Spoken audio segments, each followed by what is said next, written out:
Hi friends, welcome to Bird's View.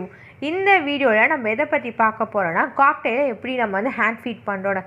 நம்ம வந்து மெயினாக எதுக்கு பேர்ட்ஸ் ஹேண்ட் ஃபீட் பண்ணுறோம், அது நம்ம கூட அட்டாச் ஆகிட்டு எப்பயுமே நம்ம கூடயே இருக்கணுங்கிறதுக்காக. இப்போ அப்பார்ட்மெண்ட்ஸில் இருக்கவங்களால டாக் அதை வந்து ஒரு பெட்டாக வளர்க்க முடியாது. அப்படி இருக்கவங்க நம்ம காக்டெயிலை வந்து வளர்க்கலாம். இதுதான் எங்களோட காக்டெயில். நாங்கள் யூஸ் பண்ணுற ஃபார்முலா வந்து pets life hand feeding formula. பேர்ட்ஸோட டேஸ்க்கு ஏற்ற மாதிரி நம்ம குவான்டிட்டி வந்து கொடுக்கணும். இவளோட டேஸ் வந்து 45 டேஸ் ஆகுது. இவளுக்கு வந்து டெய்லி நாங்கள் வந்து 5 ml வந்து நாங்கள் கொடுப்போம். ஒரு நாளைக்கு மினிமம் ஒரு 4 டைம்ஸ் நாங்கள் வந்து கொடுத்துருவோம்.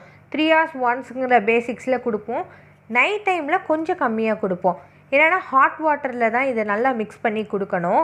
ஒரு 30 டிகிரி செல்சியஸ் நம்ம கையில் ஊற்றி பார்த்து நம்மளுக்கு ஓரளவு சுடாமல் இருக்கிற அந்த சூட்டில் கொஞ்சம் கொஞ்சமாக தண்ணி எடுத்து அந்த ஃபார்முலாவில் நல்லா மிக்ஸ் பண்ணணும்.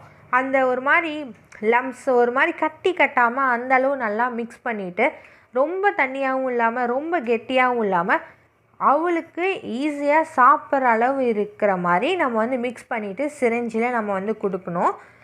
ஃபஸ்ட்டு வந்து ரொம்ப சிக்காக இருக்கப்போ சிரிஞ்சில் கொடுக்கலாம். இப்போ இவள் வந்து 45 டேஸ் சிக்கு. இவளுக்கு ஸ்பூனில் கூட ஹேண்ட் ஃபீட் பண்ணலாம். ஆனால் நாங்கள் அது ப்ரிஃபர் பண்ணல, சிரஞ்சி தான் ப்ரிஃபர் பண்ணுறோம்.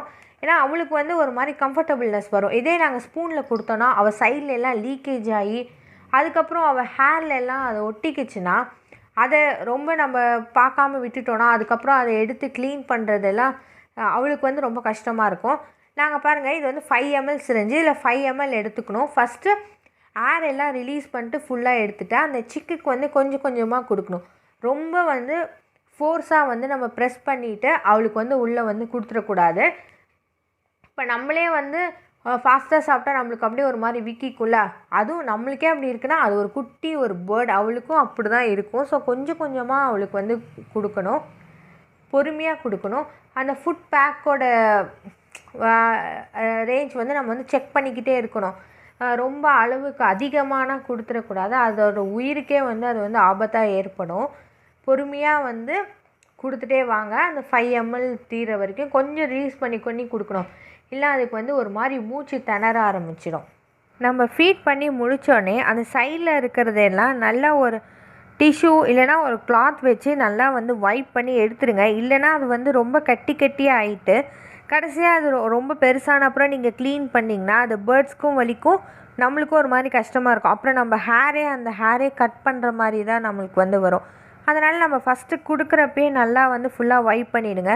ஃபுட் பேக் வந்து செக் பண்ணிவிடுங்க. கடைசியாக கொடுத்து முடிச்சுட்டு நல்லா வந்து வைப் பண்ணிவிட்டு ஃபுட் பேக்னால் செக் பண்ணிட்டு கொஞ்சம் நேரம் ஃப்ரீயாக அவளை வந்து விட்டுட்டு அதுக்கப்புறம் நீங்கள் வந்து அவளை எந்த கேஜ் வச்சுக்கிங்களோ அது வச்சுடுங்க. நாங்கள் யூஸ் பண்ணுற ஃபார்முலா இது தான். இது ஓப்பன் பண்ணிவிட்டு 60 டேஸ்லேயே வந்து நம்ம வந்து யூஸ் பண்ணிடணும். இது வந்து ரெஃப்ரிஜிரேட் பண்ணுங்கள், வெளியெல்லாம் வைக்காதீங்க.